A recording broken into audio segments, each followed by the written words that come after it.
substitute teacher, right, in the city of Philadelphia for charter schools in Philly. And it is, yes, in Jesus' name, only because, and a lot of people may say it's because of the children, and it's not, because the children are put in these situations in life where they can only do what they know how to do. And I have a real issue with the stressors that are put upon these children in Philadelphia, only because they are confused to such a degree. It's really, it's not really distressing or depressing upon me, but it's more of like, wow, it doesn't make any sense how they're in these situations today. One issue being the schools, the teachers, how they're ill-equipped and they don't have any patience for these children trying to learn about what they're going through in this life in this inner city. The other issue also being the teachers, people that can't relate to these students. And I don't want to, it's a taboo subject, let's talk about it. These black kids have white teachers who are from suburbs, who are from other areas, who know nothing about Philadelphia, who know nothing about the lingo, the language, the vernacular, anything, and they're trying to relate to these kids, and these kids look at them like, just no, it doesn't make any sense. So that's another thing. Another thing is the parents, where they leave these children in these schools.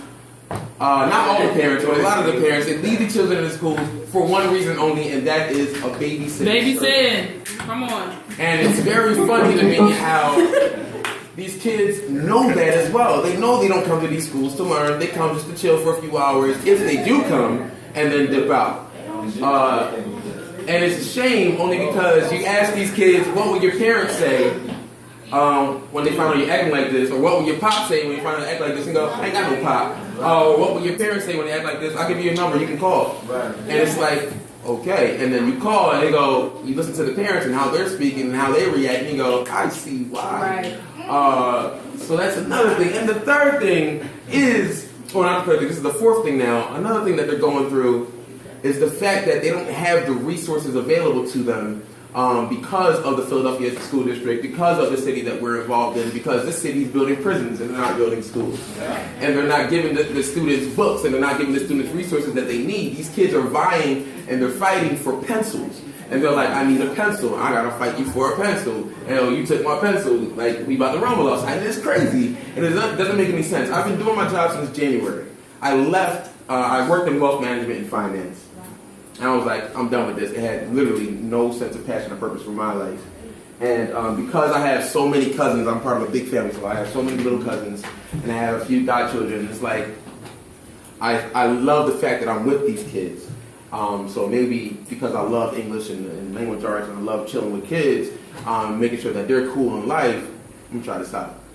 So I talked to my sister, another one of the people that I grew up with, and they gave me the opportunity to work with this program, this Charter School Services, and it's something that I'm really finding out now that it's really good for my heart to work and be fulfilled in what I'm doing here in Philadelphia because I live here. And it's crazy. Our little brothers and sisters, who are the generation coming up, are in such a flux in life where they won't get out and do what they need to do. So it's crazy to see, and it's both encouraging and discouraging to see that these kids love me so much because I can relate. Or I'm so chill, like, oh no, Mr. Antoine, can you stay forever? We need you forever, blah, blah, blah. And I mean, one day I'm like, well, I can, but I can't. I'm going back to school to make sure this happens. However, you do need this other group of people to help you out as well. You just have to be more receptive to them. And I don't know, it's just funny how a lot of the people are turning a blind eye to these kids in the school. That's right. You dig what I'm saying? It's like, all right, no, these kids are in school as long as they're not in the streets, it's whatever. However, they're in the school living the street life. You dig? So it's just like, this is more of a charge. I'm going to put a charge on all of us, the younger, older generation. I'm 25, so I'm younger, older now.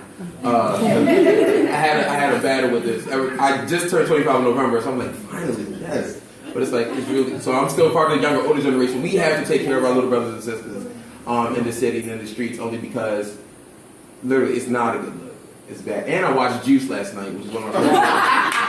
And I'm like, we're getting back to the Juice days. And it was like, dang, Juice, you got the Juice days. We in the Juice days again in Philly. So it's like, yo, we gotta make everything I'm doing in life now surrounds children in school now. So I literally was watching YouTube. I'm like, these kids in high school. I went to Olney Charter High School a couple weeks ago actually, and these kids are just like, I'm a really uncouth type of person, but they tugging each other down at this point. Like, you see what I'm saying? And they talking, they cussing over here, doing what they doing over here, but still, you're trying to hand out papers. They crumple up papers, they throw it at each other. They walking out the class, you see, and then they be like, and then the teacher's coming in. How's your day? Crazy, right? And I'm just like, yeah, it's real. I was like, well, a couple students actually came today. I'm just like, this is crazy. Like, these are the kids that actually come on this random day. Like, they won't be here tomorrow. And I'm just, every time I go into these schools, the teachers are like, they must seem like really discouraged and disturbed. It's like, how'd you fare? It's like, you want to quit, don't you? I'm like, no, like, this is not fair to these kids. I'm just saying, it's not fair to these kids. That's all I got to say.